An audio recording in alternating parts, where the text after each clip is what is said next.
राजनीति नहीं चलेगी, नहीं चलेगी, नहीं चलेगी। मुद्दे पे राजनीति करना होगा, करना होगा, करना होगा। नमस्कार, मैं हूं अलाउद्दीन खान और आप देख रहे हैं सन सिटी न्यूज। अररिया जिले के बोची उप स्वास्थ्य केंद्र को चालू करवाने के लिए आम ग्रामीणों ने एक बैठक रखा।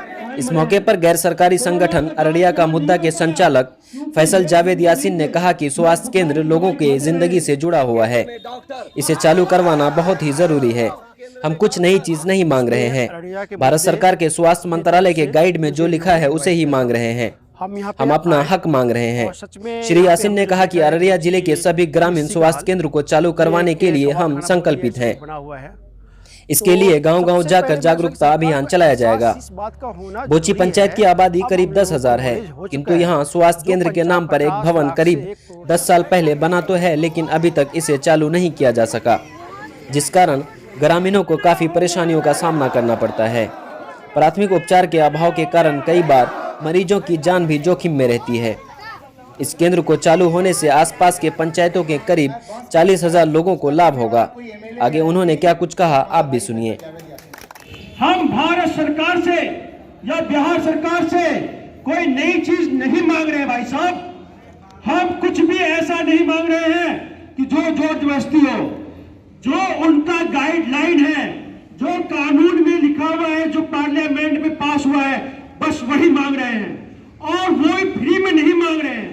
अगर बोची पंचायत की आबादी 10,000 है, अगर एक बंदा 5,000 का शॉपिंग करता है, यानी सामान खरीदता है, कहीं 8%, कहीं 2%, कहीं 15%, कहीं 30% वो जीएसटी दे रहा है, तो अगर आप जोड़ेंगे 93 से 94 लाख रुपया हम लोग सरकार को देते हैं।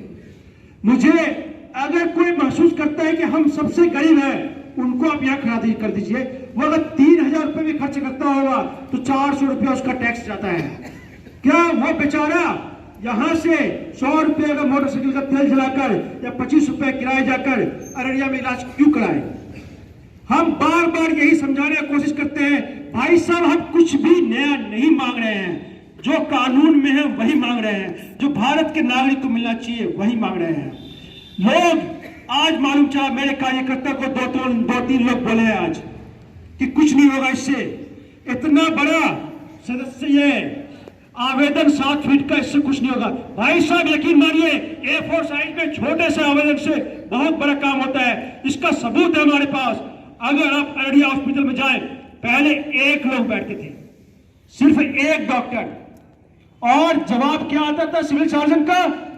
पूरे बिहार में डॉक्टरों की कमी है। कहां गए ईसा भाई? ईसा भाई है। ईसा का एक्सीडेंट हुआ, 3 लोग थे वहां पे। मैंने सिविल सर्जन को फोन किया, कहां है आप? वो दौड़ते हुए आए। मैंने सवाल किया, डॉक्टर कहां है? पता उन्होंने क्या किया? पूरे बिहार में डॉक्टर की कमी है। जबकि मेरे आंखों के सामने वहां लिखा हुआ था, क्या लिखा हुआ था? 6 डॉक्टर का नाम रोस्टर में। और अभी भी आप जाकर देखते हैं, जब वहां 6 डॉक्टर्स का नाम लिखा हुआ था तो 1 डॉक्टर क्यों था वहां पे? किसी ने सवाल किया? क्यों नहीं किया सवाल?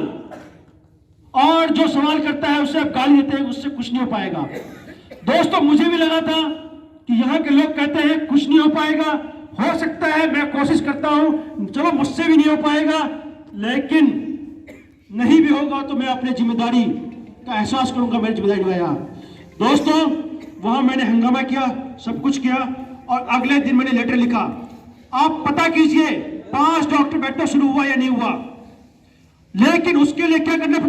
एक से एक पढ़े लिखे लोग हैं यहाँ पे। किसी की हिम्मत नहीं होती है कि 400 पन्ना का पेज पढ़ ले। मैंने स्वास्थ्य मंत्री का जो पार्लियामेंट से पास हुआ है, जो गाइडलाइन है, गुलाम नबी आजाद के टाइम में हुआ था, उसको पढ़ा और सिविल सर्जन को पूछा कि भाई साहब मैं कुछ नया नहीं मांग रहा हूं, जो लिखा हुआ है वही मांग रहा हूं। आखिर उनको मजबूर होना पड़ा और आज 5 डॉक्टर बैठते हैं।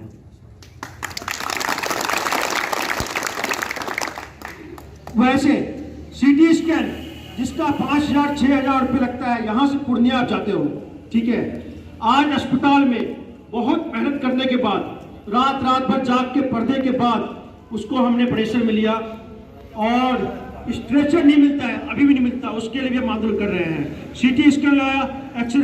दोस्तों, अगर आपको एक्सरे कराना हो 300-400 में, हमसे वादा कीजिए बाहर में नहीं कराइएगा। अगर अस्पताल में कोई भी दिक्कत होता है बताइए। अगर प्राइवेट डॉक्टर भी एक्सरे लिखता है ना, आप जाइए अस्पताल, अगर जा सकते हैं, हेल्थ सही है तो बोले एक्सरे लिख दो, आप कराइए वहां पे। क्यों 300-400 रुपये खर्च करते हो? मैं यकीन करो, मैं अपने बीवी का, अपने बच्चे का और परिवार का इलाज अस्पताल में कराता हूँ। और आप लोग कहाँ इलाज कराते हैं अपना? बाहर में 10,000 20,000 मैं फ्री में कराता हूँ। क्या आप लोगों को फ्री में इलाज कराने का हक नहीं है? आप लोगों को भी हक है। आवाज बुलंद कीजिए। एक चीज मैंने यहाँ के नेताओं का देखा, किसी को सब बोलता मेरा ये काम करा दूंगा, आपका वो काम करा दूंगा, लेकिन ये कोई नहीं कहता कि ये तरीका है कर लो। मैं तो इंपावर करना चाहता हूं आप लोगों को, मैं आप लोगों को अधिकार देना चाहता हूं। जो अधिकार फैसल जावेद के पास है, फैसल जावेद यासीन के पास है, वो अधिकार आपके पास है। आप बोल के देखिए, पढ़ के देखिए। मैं सोच रहा हूं 400 पेज का जो स्वास्थ्य मंत्री का गाइडलाइन है वो आप लोग सब पढ़िए। जिसको नहीं पढ़ना तो मैं रिकॉर्डिंग इंशाल्लाह कराऊंगा, अगर आपको याद हो पढ़िएगा और वही सवाल कीजिएगा। बोलिए हम कुछ नया नहीं मांग रहे हैं भैया, हमको जो लिखा हुआ है वही दीजिए। आप लोग अस्पताल जाइए, एक प्रेशर बनेगा। बोची का ही मामला है, शायद वो अभी है नहीं, बाहर है। उनके बहन का डिलीवरी था, 600 रुपये मांग लिया वहां पे और उनको पॉकेट डालना पड़ा। और आज के दिन में ऐसे एग्जाम्पल मिलते हैं कि फ्री में भी डिलीवरी होता है, अगर आप आवाज बुलंद करेंगे तो। सिटी स्कैन अड़िया में लगा, 5 डॉक्टर हुआ, साफ सफाई हुआ, ये सब हुआ छोटा सा A4 पेपर पे आवेदन पे। आज हमने 7 फीट का आवेदन लिखा है और जरूरत पड़ी तो 100 फीट का आवेदन लिखूंगा। DM CS मुख्यमंत्री सबके केबिन में टांग के आऊंगा, लेकिन अधिकार लेंगे। आज आपके बोची में प्राथमिक स्वास्थ्य केंद्र को लेकर के मीटिंग हुई है, क्या सब हुआ मीटिंग में, थोड़ा बताइए। आज जो हमारे बोची मदरसा में मीटिंग हुई, उसमें सबसे अहम मुद्दा रखा गया जो कि बोची पंचायत का स्वास्थ्य केंद्र है। ये स्वास्थ्य केंद्र को बने हुए 10 साल हो चुका है, बस 2-3 साल चला, फिर वो बंद हो गया। और अभी कवार खाना, मतलब देहाती लैंग्वेज में अगर बोला जाए तो वो जानवर को बांधने का जो गुहाल होता है उससे ही बदतर हालत है। तो इसके लिए हम लोग फैसल यासीन साहब का साथ देकर इसको दोबारा से शुरू करने जा रहे हैं, ताकि सरकार हम लोगों से टैक्स लेती है तो उसके बदले में वो हमारा हक जो है वो हमको सरकार के मुद्दा में फैसल जावेद यासीन ने इस चीज़ को रखा है। आप लोगों को कितनी उम्मीद जगी है इससे? इसमें हम लोग का 100% उम्मीद जगी है। और ये जो जब से हॉस्पिटल बना है यहाँ पे, ये सुन करके बोलता है कि कोरोना ख़त्म हो गया है। इधर हॉस्पिटल भी बंद कर दिया है, उधर कोरोना भी ओपन है पूरा। ये कौन सा भाषा है? लेकिन हम लोग जिस काम को लेके बैठे हैं यहाँ पे, और अल्लाह चाहे तो इनका बेड़ा पार खुद से खुद हो जाएगा। आज जो बोची मदरसा के प्रांगण में एक मीटिंग रखी गई, उस मीटिंग से क्या क्या निर्णय लिया गया, थोड़ा बताइए। इस मीटिंग में ये निर्णय लिया गया कि बोची में प्राथमिक हेल्थ सेंटर जो 2011 में बन करके तैयार हुई थी, इसमें शुरुआती दौर में कुछ प्रॉब्लम था, ज़मीन का या रास्ता वाला प्रॉब्लम था, जो कि अब सॉल्व हो चुका है। और बहुत खुशी की बात है कि अररिया का मुद्दा जैसा संगठन एक प्लेटफॉर्म मिला है, जिससे कि सरकार तक ये आवाज़ जाएगी और इंशाल्लाह यहाँ पर डॉक्टर की नियुक्ति होगी और स्वास्थ्य कर्मचारी भी बहाल होंगे, ताकि यहाँ के लोगों को स्वास्थ्य सुविधा का लाभ मिल सके। और इंशाल्लाह इससे पहले भी वो अररिया का मुद्दा संगठन अररिया हॉस्पिटल में काम किए हैं और अररिया हॉस्पिटल का स्थिति सुधरा है। इसी वजह से हम लोगों को उम्मीद है कि अररिया का मुद्दा जो संगठन है, इसके द्वारा हम लोग अपनी बात सरकार तक पहुँचाएँगे और इंशाल्लाह ज़रूर कामयाबी मिलेगी। क्या नाम है आपका? मेरा नाम तारिक अनवर है। कब बना स्वास्थ्य केंद्र? मैं बहुत छोटा था, तकरीबन 10 साल हो चुका है, शायद मेरे ख्याल से 10 साल हो चुका है, लेकिन अभी तक इसके अंदर में कुछ भी काम नहीं हुआ है। हमारी मांग ये है कि स्वास्थ्य केंद्र को खोला जाए और यहाँ पर डॉक्टर्स को लाया जाए, ताकि जो है यहाँ पर जितनी भी समस्याएं हैं डॉक्टर्स या मेडिसिन के हिसाब से सबके प्रॉब्लम्स को सॉल्व किया जाए। ये मेरी मांग है। रात के 2 बजे अगर पेट में दर्द हो जाता है तो हमें बोची जैसी जगह पर सही व्यवस्था नहीं मिलती है, हमें दौड़ कर अररिया जाना पड़ता है। जबकि आपको बता देना चाहूंगा कि पूरी के पूरे जो सरकार होती है, सेंट्रल गवर्नमेंट, 10 साल 15 साल पहले ही ये कानून आ गया था। एक प्लान बैठ गया था कि इंडिया के अंदर। मोहतरम बुजुर्गों, मैं शॉर्टकट में यूँ कह दूँ, एक सांस से लेकर के किसी चीज़ की आज तक अल्लाह की तरफ से हमारे लिए और आपके लिए नियामत है। आज हमारे बीच एक नौजवान फ़ाल नेता जो अपने बड़े का नक्श कदम पर, यानी जनाब हैदर बाबा मरहूम साहब के नक्श कदम पर, उनकी सोच के साथ, उनकी मेरे ख्याल से कुछ तहरीर शुदा नक्श कदम पर चलते हुए आज हमारे और आपके बीच आए। मैं इस ख़ानदान के बारे में जहाँ तक जानता हूँ वहाँ तक बता दूँ, अगर ये चाहे तो कई पीढ़ी तक अपने ऐश मौज की ज़िंदगी गुजार सकते हैं। उसके बावजूद वो नौजवान जो आज हमारे बाजू में बैठे हुए हैं, 50,000 60,000 की नौकरी को छोड़कर हमारे बीच हमारे दर्द को लिए फिर रहे हैं। रातों को 12 बजे 1 बजे आप कॉल कीजिए, ये नौजवान नेता आपके रूबरू मिलेंगे और आपके माहौल में, आपके समाज में बेदार मिलेंगे। और यही मिजाज मरहूम बाबा का था। मेरे भाई, अस्सलामु अलैकुम व रहमतुल्लाहि व बरकातुहू।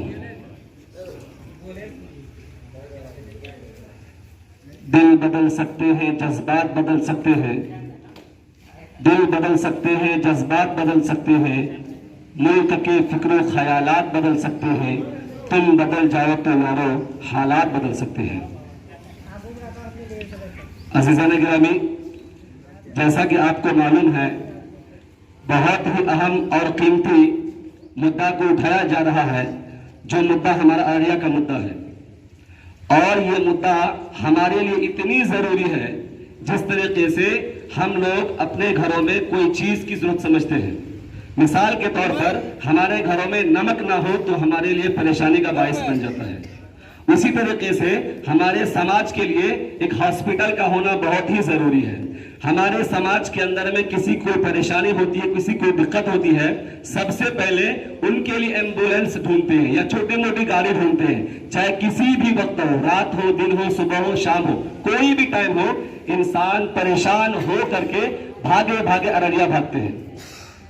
और वहां पर जाकर के सही तरीके से अररिया में रिस्पॉन्सिबिलिटी नहीं मिलती है, सही जिम्मेदारी नहीं मिल पाती है, सही डॉक्टर से नहीं मिल पाते हैं। जब हम अररिया में जाते हैं, कुछ पढ़े लिखे लोग जाते हैं तो उनके रोप को देख करके वो लोग डरते हैं, लेकिन जब हम जैसे जाहिल लोग वहां पर पहुंचते हैं तो हमारा मजाक उड़ाते हैं और उल्टी सीधी बातें करते हैं। कभी यहाँ दौड़ाते, कभी वहां दौड़ाते, ये पेपर लेके आओ, वो कागज लेके आओ। तो कभी कभी ऐसी परेशानियां होती हैं, इंसान की आखिरी सांस चल रही होती है और बोलते जाओ पहले पर्ची कटाए लेके आओ। तो अल्लाह का शुक्र एहसान मानिए, हमारे नौजवान इस मैदान में कूद पड़े हैं। हमें चाहिए कि इस नौजवान का साथ दे करके इस मुद्दे को ऊपर उठाएं और ताकि हमारे मेरे मोहतरम बुजुर्गों और दोस्तों, आपको मालूम है कि अररिया का मुद्दा कह करके जो हॉस्पिटल में जो भी प्रॉब्लम हुआ, आज तक हम अक्सर बेशतर ठेकेदार के साथ में और क्या कहते हैं कि MP MLA जो भी है, उठना और बैठना भी मेरे साथ हुआ है, लेकिन आज तक उन्होंने पब्लिक का कोई भी समस्या को अपने आप में नहीं लिया। इस कान से सुना और दूसरे कान से बाहर निकाल दिया। अल्हम्दुलिल्लाह इन्होंने जो भी मुद्दा उठाया, आज हॉस्पिटल का भी हालात इस तरीके से हो गया, जो भी कमी था अपने आप में उन्होंने खड़ा होकर के, जब हम लोग DM के पास गए और भी आगे बढ़े, इस चीज का जो है हम लोग जुलूस निकाले, आगे बढ़े, तो सब यही कहने वाला हुआ कि नहीं, जो भी कह रहा हक बात कह रहा, अररिया का मुद्दा कह रहा है, जो पब्लिक के सेवा के लिए है, इस चीज को चर्चा वो किया है। उसके पीछे, हमारे पीछे, तब उन्होंने इस बात को निकाला कि नहीं, जो भी काम कर रहे हैं ये हक के और पब्लिक के सेवा के लिए कर रहे हैं। अल्हम्दुलिल्लाह आज हॉस्पिटल का भी हालात ठीक ठाक हुआ है। उस टाइम में कोई गरीब या यतीम, कोई ऐसा आदमी चले जाता था जो बोलने वाला ना हो, उसको बिल्कुल पीठ के पीछे फेंक देता था, कोई सुनने वाला नहीं होता था। इसीलिए हम लोग इस चीज में एक आड़ होकर के, एकजुट होकर के हम लोग जद्दोजहद के साथ इस काम को कामयाबी करके छोड़ेंगे।